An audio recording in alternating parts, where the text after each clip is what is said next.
మంచిది. ప్రియమైన దేవుని బిడ్డలారా, ప్రభు నామంలో మీ అందరికీ వందనాలు. మీరందరూ సంతోషంగా ఉన్నారు కదా? దేవుడు మనలను ప్రేమించి మరొక తరుణం దేవుని సన్నిధిలో మనం ఉండటానికి ప్రభు మన కృప చూపించాడు. దాన్ని బట్టి ప్రభుకు వందనాలు చెల్లిస్తూ ఉన్నాను.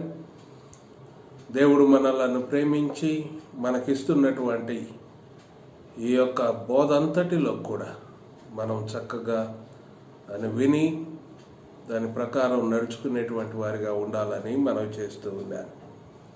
గడిచిన సమయంలో పాపం మానవుని ఏం చేస్తుంది అన్నటువంటి శీర్షికలో మొదటి భాగంలో పాపం మానవుని యొక్క అమాయకపు మనస్సును పాడు చేస్తుందని, రెండవదిగా పాపము మానవునికి ఉన్నటువంటి మంచి ఆలోచనను పాడు చేస్తుందని మనం తెలుసుకున్నాం. రండి, ఈ దినం మరికొన్ని దేవుని మాటలను మనం విందాం, ప్రార్థన చేసుకొని ఈ మాటల్లోనికి వెళ్దాం. ప్రార్థన.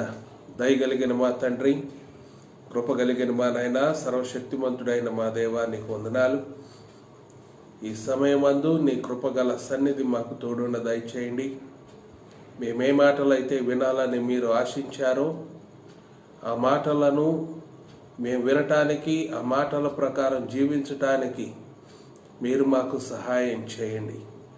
అపవాది పన్నిన ప్రతి తంత్రమును, ప్రతి ఉచ్చును నీ నామను కొట్టివేసి స్వామి, నీ జీవమిచ్చి మమ్మలను నడిపించండి. ప్రతి విధమైన కీడు కొట్టివేయి. వినగలిగిన చెవులను, గ్రహించే హృదయాన్ని, దాన్ని అనుసరించి నడుచుకుని బుద్ధిని మా అందరకు దయచేసి మహిమ, ఘనత, ప్రభావాలు మీరు పొందండి. కీడంతటిని కొట్టివేయి. ఈ మాటలు మా హృదయంలో నిలిచి ఉండునట్లుగా మీరు కృప చూపించండి. అంధకార శక్తులను లయపరచండి. వ్యతిరేక ఆత్మలను కొట్టివేయి. నీ జీవమిచ్చి మమ్మలను నడిపించమని యేసు పరిశుద్ధ నామమున బ్రతిలాడి వేడుకొంచున్నాను తండ్రి, ఆమేన్.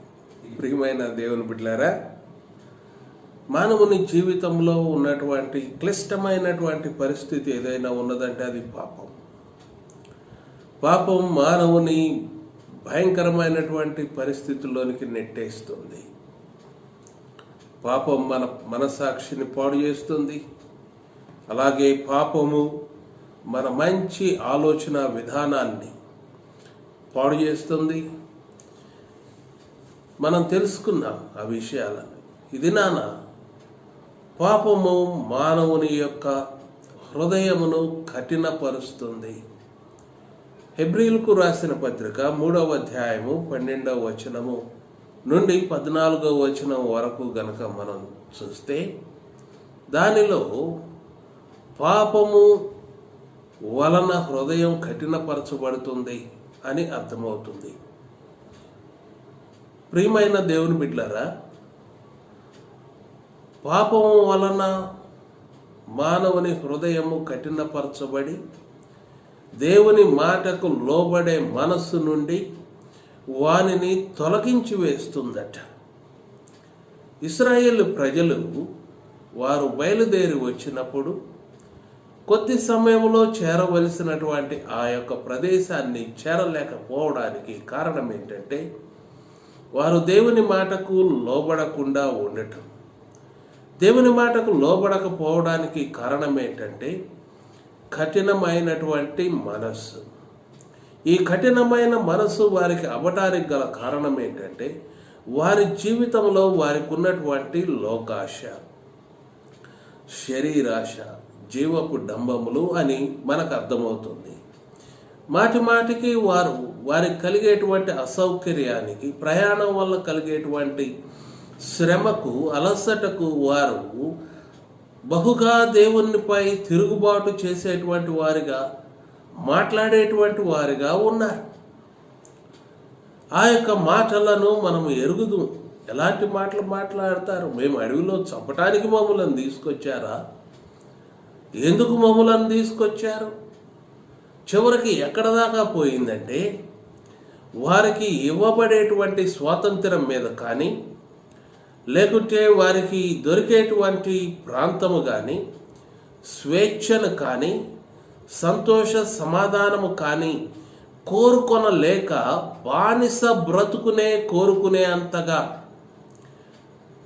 బానిసలుగా ఉండటానికి ఇష్టపడే అంతగా వారు దేవునిపై తిరుగుబాటు చేశారు. ప్రియమైన దేవుని బిడ్డలారా, దేవుడు వారికి శ్రేష్టమైనటువంటి భూమిని వారికి ఇవ్వటానికి వారిని తీసుకొని వస్తుంటే అక్కడ ఉన్నటువంటి అనేక జాతులను తీసివేసి వీరిని అక్కడ నాటి వర్ధిల్ల చేయాలనుకుంటే వారు ఈలాగూ తిరుగుబాటు చేసేటువంటి వారిగా ఉన్నారు.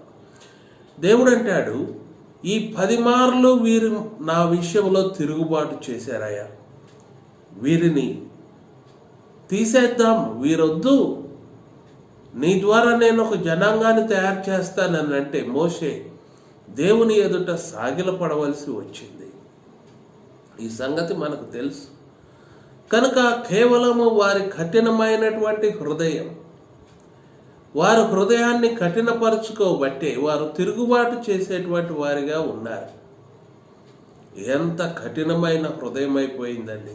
దేవుడు ఇస్తానన్నటువంటి స్వేచ్ఛ, స్వాతంత్ర్యము, దేవుడు వారికి అనుగ్రహించాలనుకున్నటువంటి శ్రేష్టమైనటువంటి ఆశీర్వాదము, కట్టని ఇండ్లు, తవ్వని బావులు, నాటని తోటలను, అనగా వారికి కావలసినటువంటి సమృద్ధి అంతటినీ ఆయన ఇవ్వదలిచినా కూడా వారు దాస్యమునకే మొగ్గు చూపేటువంటి వారిగా ఉన్నారండి.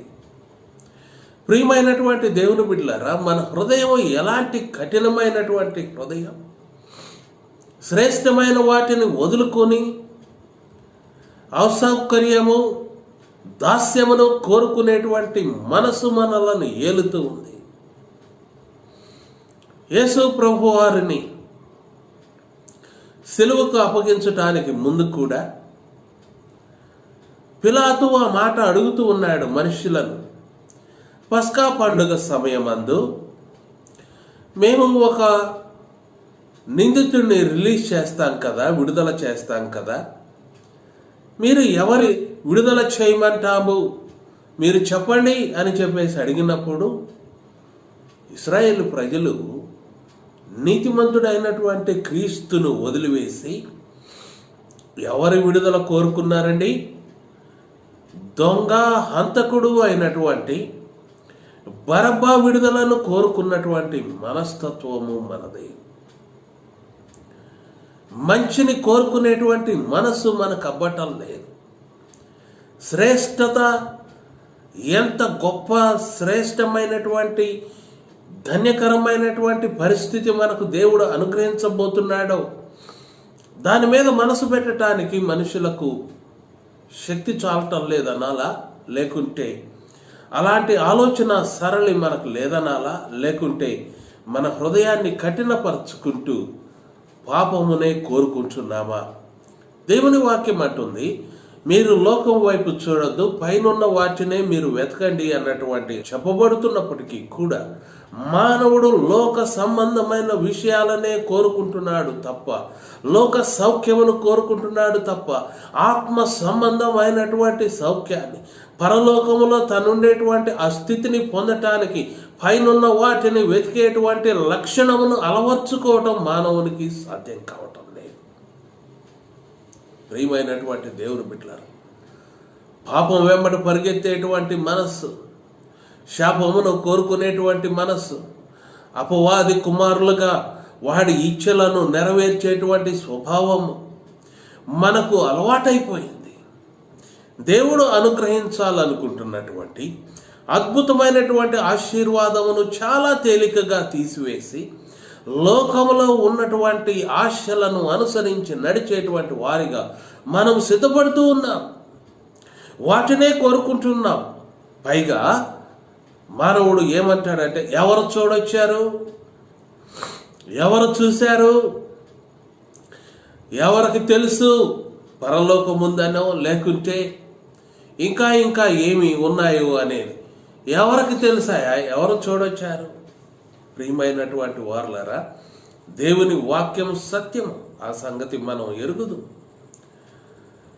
దేవుడు చెప్పినటువంటి మాట నెరవేర్పులో జరుగుతుంది. యేసు ప్రభువారు వస్తారన్నటువంటి మాట 900 సంవత్సరాల ముందుగానే తెలియచేయబడింది. అది జరిగింది. అలాగే పరలోకము నరకము ఉన్నాయన్నటువంటి మాటలు మనకు తెలియచేయబడుతున్నాయి.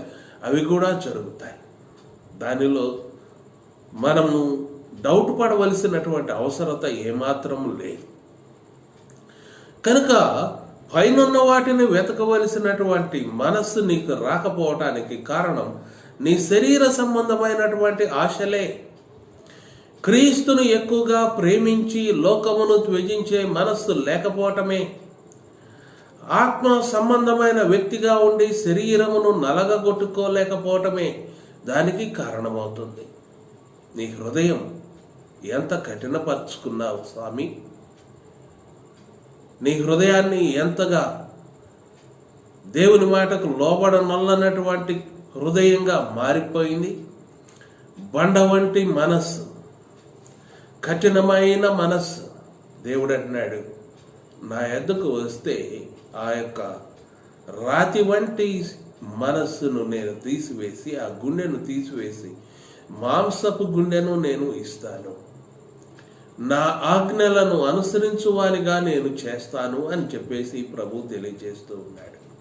అపోస్తుడైనటువంటి పౌలు హెబ్రీయులకు రాస్తూ కూడా అదే మాటను అంటాడు. ఆ పాత తరం వారు అలాగూ వారి హృదయాలను కఠినపరచుకొని బయలుదేరినటువంటి వారిలో కేవలము కాలేబు యెహోషువలు తప్ప మిగిలిన వారు ఎవరు కూడా ఆ యొక్క స్వాచ్యంలోనికి అడుగుపెట్టలేకపోయారయ్యా. ఇప్పుడు కూడా మీరు హృదయాన్ని కఠినపరచుకుంటే ఆ పరలోక భాగ్యంలోనికి మీరు కూడా అడుగు పెట్టలేరు. కాబట్టి మీ హృదయాలను ప్రభు వైపు తిప్పుకోండి, ప్రభు దగ్గరకు వెళ్ళండి, ప్రభు దగ్గర బ్రతిమలాడుకోండి. ఆయన మీ కఠినమైనటువంటి మనస్సును తీసివేసి మాంసపు గుండెను మనకు అనుగ్రహిస్తాడు. అలాగే ఆయన ఆజ్ఞలను అనుసరించు వానిగా మనలను చేస్తాడు అని. ప్రియమైన దేవుని బిడ్డలారా, ఇంత చక్కని ఏర్పాటు ప్రభు మన కొరకు చేసి ఆయన మనలను పిలుస్తూ ఉన్నాడు. కనుక మనము ఇలాగూ నశించిపోనవసరం లేదు. దేవుని పిలుపుకు లోబడేటువంటి మనసు, దేవుని మాటకు లోబడేటువంటి మనసు ఉంటే చాలు. కనుక మానవుని జీవితంలో ఆ కఠినత్వాన్ని విడిచిపెట్టాలి. దేవుని మాటకు లోబడే మంచి స్వభావాన్ని మనం అలవర్చుకోవాలి. రెండవదిగా మనం చూసినప్పుడు పాపము మానవుని దానికి సేవకునిగా చేసుకుంటుంది. యోహాను సువార్త 8వ అధ్యాయము 34వ వచనము మనకు బోధిస్తుంది ఏంటంటే, పాపము చేయు ప్రతివాడు పాపమునకు దాసుడు అని చెప్పేసి తెలియచేస్తుంది. పాపం మనలను పట్టివేస్తుంది, ఆ పాపమునకు మనలను కట్టివేస్తుంది. ఆ పాపము చేయటానికి మనము ఇష్టపడేటువంటి వారిగాను, ఆ పాప నైజమునకు దాసులమైపోయినటువంటి వారిగాను ఉంటారు. ప్రభు మాత్రమే దాని నుండి నిన్ను విడిపించగలడు. రోమీయులకు రాసిన పత్రిక 7వ అధ్యాయము 17వ వచనం నుండి 23వ వచనం వరకు మనం గనక చదువుకుంటే దానిలో అపోస్తుడైనటువంటి పౌలు అలాగే వేదన పడుతూ ఉంటాడు. నా ఆత్మేమో ధర్మశాస్త్రాన్ని కోరుకుంటుంది, కానీ నా శరీరమేమో పాపము నియమమునకు అమ్మబడిపోయింది. ఈ రెండింటి మధ్య నాకు పోరాటం జరుగుతూ ఉంది. నిజమే, దేవుని మాటకు శరీరమునకు మధ్య ఎల్లప్పుడూ పోరాటం జరుగుతూ ఉంది. కనుక అపోస్తుడైనటువంటి పౌలు వేదన పడుతూ, ఇట్టి మరణమునకు లోనగునటువంటి శరీరము నుండి నన్ను ఎవడు విడిపించగలడు అని చెప్పేసి బాధపడతాడు. ఆ తర్వాత ఆయన చెప్పేటువంటి మాట ఏంటంటే, నేను నా శరీరమును నలగొట్టుకుంటున్నాను, అలాగే ప్రభువు అయినటువంటి క్రీస్తును బట్టి నేను విమోచించబడుతున్నాను అని చెప్పి ఆయన చెప్తాడు. ప్రియమైన దేవుని బిడ్డలారా, సమస్యకు పరిష్కారం కూడా ఉంటుంది. సాతాను పన్నే ప్రతి వలను ఆయన విడిపిస్తాడు. దేవుని వాక్యం అంటుంది 91వ దావీదు సంకీర్తనలో, వేటకాని ఉరిలో నుండి ఆయన నిన్ను విడిపించును అని. కనుక దిగులు పడేట అవసరత ఏమాత్రం లేదు. ప్రియమైన దేవుని బిడ్డలారా, ప్రభు మనకున్నాడు. నిన్ను నన్ను విడిపించటానికి, బలపరచటానికి, ఆ దాస్యము నుండి ఆయన మనలను స్వతంత్రులనుగా చేయటానికి. అపోస్తుడైన పౌలు గలతీకు రాస్తూ 5వ అధ్యాయం 1వ వచనములో, మీరు విడిపించబడ్డారు, మరలా దాస్యమను కాడి కింద చిక్కుకోకండి అని చెప్పేసి సంఘాన్ని హెచ్చరిస్తూ ఉన్నాడు. కనుక ప్రియమైనటువంటి దేవుని బిడ్డలారా, దేవుడు కోరుకుంటున్నటువంటి మార్గములో మనం నడవటం సాధ్యమే. ఎందుకంటే సాతాను ఎన్ని రకాలుగా కుయుక్తులు పన్నుతున్నాడో వాటన్నిటి నుండి విడిపించడానికి ప్రభు హస్తము మనకు తోడుగా ఉంటుంది. ఆయన మనలను విడిచిపెట్టబోవడం లేదు. వీటన్నిటికీ పైగా దేవుడు మనలను హెచ్చించగలడు. మనం పైనున్న వాటిని వెతికే వారిగా ఉంటే, ఆయన మాటలకు లోబడేటువంటి వారిగా ఉంటే, ఆయన బీజము మనలో నిలుస్తూ ఉంటే, మనము సాతాను బిడ్డలం అవటానికి అవకాశం లేదు. ఆయన వారమే. ఆయన మనలను లేవనెత్తువాడు, సంరక్షించువాడు, బలపరచువాడు, ఆదరించువాడు. ఆయన ఎదుట నిర్దోషులముగా మనలను నిలవబెట్టగలడు. కనుక ప్రియమైన దేవుని బిడ్డలారా, పాపము మనలను ఇలాంటి పరిస్థితుల్లోనికి నెట్టేస్తుంటే, క్రీస్తు రక్తము మనలను విడిపిస్తూ, మనలను స్వతంత్రులనుగా చేస్తూ, ఆయన వారిగా, ఆయన బిడలముగా, ఆయన యాజక సమూహముగా ఉండటానికి మనలను సిద్ధపరుస్తుంది. కానీ నీ కఠినమైనటువంటి మనస్సు దేవుని మాట వింటుందా, లేకుంటే లోక సంబంధమైన ఆశలకు లోనవుతూ పాపమునకు అమ్మబడినటువంటి శరీర ఆశలను నెరవేర్చేదిగా ఉంటుందా అన్నది నీవు నిర్ణయం తీసుకోవలసిందే. అయితే నేను ప్రభువాడిగా ఉండాలి అన్న నిర్ణయం నీదైతే, ప్రతిసారి నిన్ను చేపట్టుకొని నడిపించే హస్తము, ప్రభు హస్తము నీకు తోడుగానే ఉంటుంది. సర్వసత్యములోనికి నడిపించేటువంటి ఆత్మ మనకెల్లప్పుడూ తోడుగా ఉంటుంది. ఇది మనం గ్రహించవలసినటువంటి విషయం. నిర్ణయాలు తీసుకున్నప్పుడు తప్పనిసరిగా మనము దేవుని వారిగానే ఉంటాం. ఆ నిర్ణయం మనం తీసుకోగలిగితే నడిపించేవాడు ఆయన, బలపరచువాడు ఆయనే. ప్రియమైన దేవుని బిడ్డలారా, కనుక నీ కఠినమైనటువంటి హృదయాన్ని విడిచిపెట్టు. దేవుని మాటకు లోబడాలన్నటువంటి మనస్సును మనము కలిగి ఉందా. మూడవ విషయం ఏంటంటే, పాపము మరి ఎక్కువగా పాపం చేయటానికి మనకు దోహదం చేస్తుంది.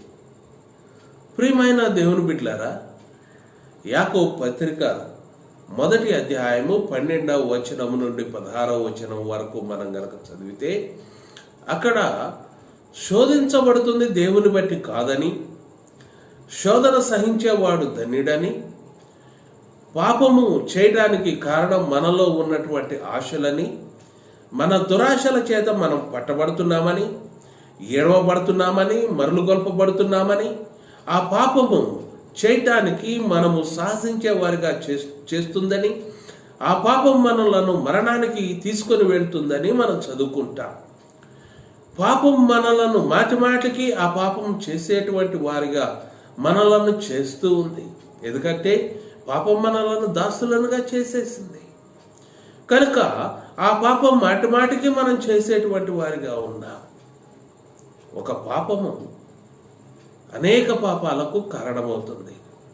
ఎందుకంటే పాపం వల్ల హృదయం కఠినపరచబడుతుంది. ఎలాగూ చెడిపోయానుగా ఏమనుకుంటున్నారంటే యవనస్తులు, ఎలాగూ పాడైపోయాం,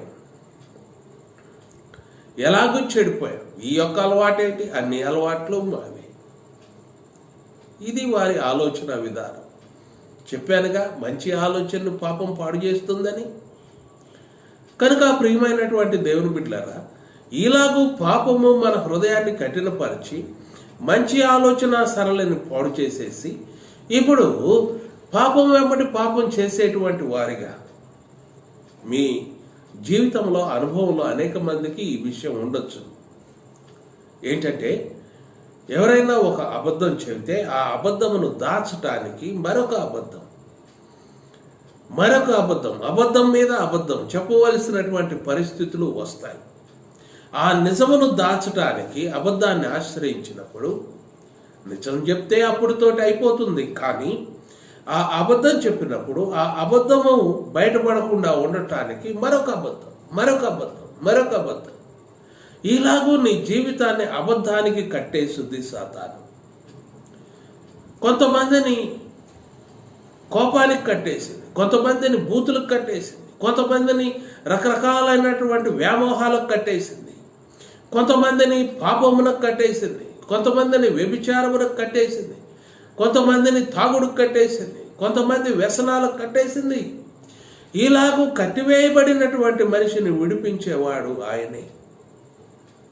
ప్రియమైన దేవుని బిడ్డలారా, తన సేవకులను పంపి పాపమునకు కట్టివేయబడినటువంటి స్థితిలో ఉన్నటువంటి మనలను విడిపించి ఆయనకు సొత్తైన వారిగాను, ఆయన వాడుకునేటువంటి వాహకంగాను ఆయన మనలను చేస్తూ ఉన్నాడు. ఈ సత్యాన్ని మనం గ్రహించాలి. కనుక నీ జీవితంలో దేవుడు ఎలాంటి పాత్రను పోషిస్తున్నాడో మీరు అర్థం చేసుకోవాలి. సాతాను నిన్ను పాపమునకు కట్టివేస్తూ ఉంటే ఆయన నిన్ను విడిపించడానికి ప్రయాసపడుతూ ఉన్నాడు. ఆయన పెందల కన్నే లేచి తన సేవకులను పంపిస్తూ ఆయన చేస్తున్నటువంటి కార్యము అది. కనుక ప్రియమైనటువంటి దేవుని బిడ్డలారా, పాపము నీలో ఉన్నప్పుడు మరి ఎక్కువగా పాపాలు చేసేవారిగా మనం ఉంటాం. దేవుని వాక్యం స్పష్టంగా చెబుతుంది, పులిసినది ఏదైనా ఉంటే అది కొద్దిదైనా కూడా ముద్దంతా పులియజేస్తుందట. కనుక నీలో ఒక చిన్న పాపం ఉంటే ఆ పాపము మనలను పూర్తిగా నాశనం చేసేదిగా, భయంకరమైనటువంటి స్థితిలోనికి మనలను నెట్టేదిగా ఉంటుంది. మీకు మరొక విషయాన్ని జ్ఞాపకం చేస్తాను. యేసు ప్రభువారు చెప్పింది, ఒక దయ్యము మనిషిని విడిచిపెట్టి అది వెళ్ళి తన విశ్రాంతిని వెతుకుతూ వెళ్ళి ఆ విశ్రాంతి దొరకనప్పుడు అది మరలా వస్తుందట మనిషి ఎవరినైతే విడిచిందో వారి దగ్గర. అది శుభ్రంగా ఉండటం చూసి మరి 7 దయ్యాలను వెంట పెట్టుకొని వచ్చింది. కనుక జాగ్రత్తగా ఉండాలి. ఏ పాపమునైతే మనం జయించామో అది మనల్ని ఎప్పుడు మరలా జయించడానికి ప్రయత్నం చేస్తూ ఉంటుంది. కనుక ప్రభు యొక్క శిలువ చాటున దాక్కుకొనటానికి నువ్వెప్పుడూ ఇష్టపడుతూ ఉండాలి. ప్రభు రక్తము క్రింద ఉండటానికి నువ్వు ఎల్లప్పుడూ ఇష్టపడుతూ ఉండాలి. కనుక ప్రియమైనటువంటి దేవుని బిడ్డలారా, సాతాను నీ మనసాక్షిని పాడు చేస్తుంది, సాతాను నీ ఆలోచన సరళిని పాడు చేస్తుంది, సాతాను నీ హృదయాన్ని, మెత్తటి హృదయాన్ని పాడు చేసి కఠినమైన హృదయంగా మారుస్తూ ఉంది. దాని ద్వారా హృదయాన్ని కఠినపరుచుకొని చేయరాని కార్యాలు చేసేటువంటి వారిగా మనం తయారైపోతూ ఉన్నాం. అలాగే సాతాను మనము పాపం వెంబడి పాపం చేసేటువంటి వారుగా, ఒకదాని తర్వాత ఒకటి పాపం చేసేటువంటి వారుగా ఆ పాపములకు మనలను కట్టిపడేస్తుంది. ఎక్కువ పాపములు చేసేటువంటి వారిగా చేస్తూ ఆ పాపములకు మనలను దాసులనుగా చేస్తుంది. ఇది మన జీవితంలో పాపము యొక్క పని. సాతాను నీ దురాశలను వాడుకొని పురికొల్పి పాపమునకు దాసులనుగా చేసి ఇదిగో ఇలాంటి పరిస్థితుల్లోనికి నిన్ను కట్టిపడేస్తుంది. ప్రియమైన దేవుని బిడ్డలారా, ఈ పరిస్థితిలో ఉండటం నీకు ఎంతవరకు సమంజసమో నీవు ఆలోచన చేయాలి. ఒకవేళ ఇవన్నీ నీకు సంతోషాన్ని కలిగించేవిగా ఈ దినానికి ఉన్నా అది కొద్ది దినములు మాత్రమే. ఎందుకంటే మరణానంతర జీవితం ఉంది, తీర్పు ఉంది. ఆ తీర్పులో నీవు పాపి అని తీర్పు తీర్చబడిన తర్వాత నీ అంతము నరకం.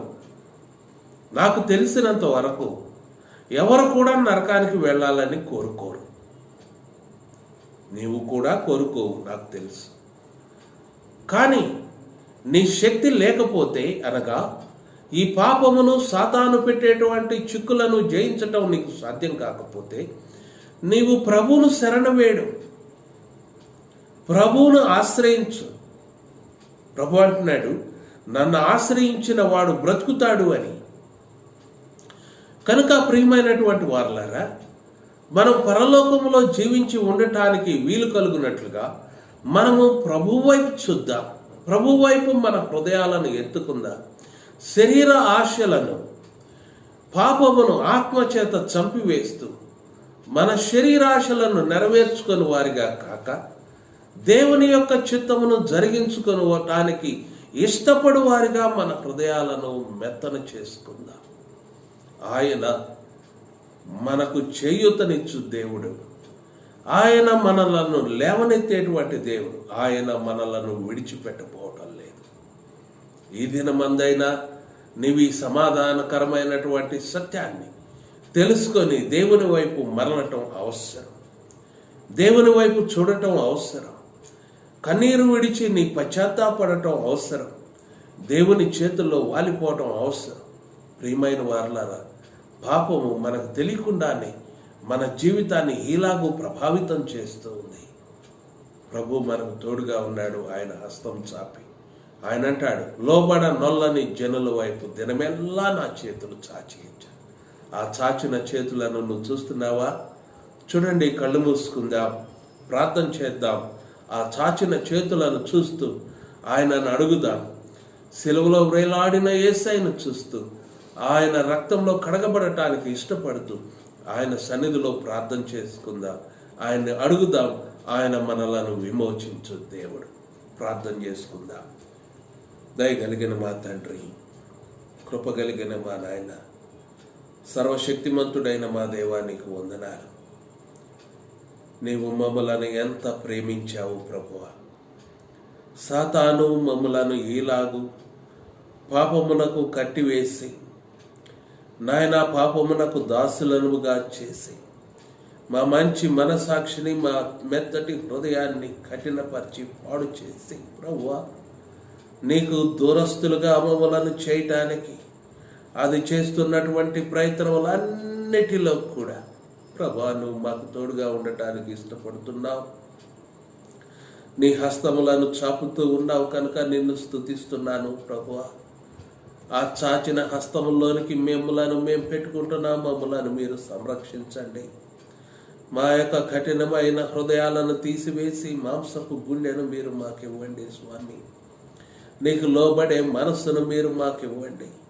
నిజమే, మేము పాపమునకు దాసులమై ఆ పాపమునే మాటికి చేయువారి గాను, శాపమును కూర్చుకొని వారు గాను, నరకపాత్రులుగాను తయారైపోయాం ప్రభువా. మమ్ములను మీరు విడిపించండి. నీ హస్తములకు మమ్ములను మేము అప్పగిస్తున్నాం. మమ్ములను నడిపించండి. మేము చేసిన ప్రతి పాపమును బట్టి దయతో మమ్ములను క్షమించండి. మా అతిక్రమములను బట్టి మా దయతో మమ్ములను క్షమించండి. సాతాను పన్నిన ఈ ఉచ్చులను అర్థం చేసుకోలేక మేము వాటిలో పడి నలిగిపోయాము స్వామి. ఇంకను మేము బలహీనులము కాకుండా మీరే మమ్ములను మా చేయి పట్టుకొని లేవనెత్తి నీ సత్య మార్గములో మమ్ములను నడిపించి తద్వారా పరలోకమునకు వారసులుగా మమ్ములను చేసి మహిమ పొందండి. నీ దయగల హస్తములకు మమ్ములను మేము అప్పగించుకుంటున్నాం. మా లోకాశలన్నిటి నుండి మమ్ములను విడిపించుమని యేసు పరిశుద్ధ నామములో బ్రతిలాడి వేడుకొంచున్నాను తండ్రి, ఆమేన్. మన తండ్రి అయిన దేవుని దయ, కుమారుడైన క్రీస్తు వారి కృప, పరిశుద్ధాత్మని అన్యోన్య సహవాసం, ఆయన సన్నిధి సదాకాలం మనకు తోడుగా ఉండి ఆయనకిస్తులుగా మనం ఉండటానికి మనలను స్థిరపరచును గాక. ఆమేన్. మీ అందరికీ వందనాలు. దేవుని వైపు చూడండి, ప్రార్థించండి. దేవుడు మనకు మంచి జయాలను అనుగ్రహిస్తాడు.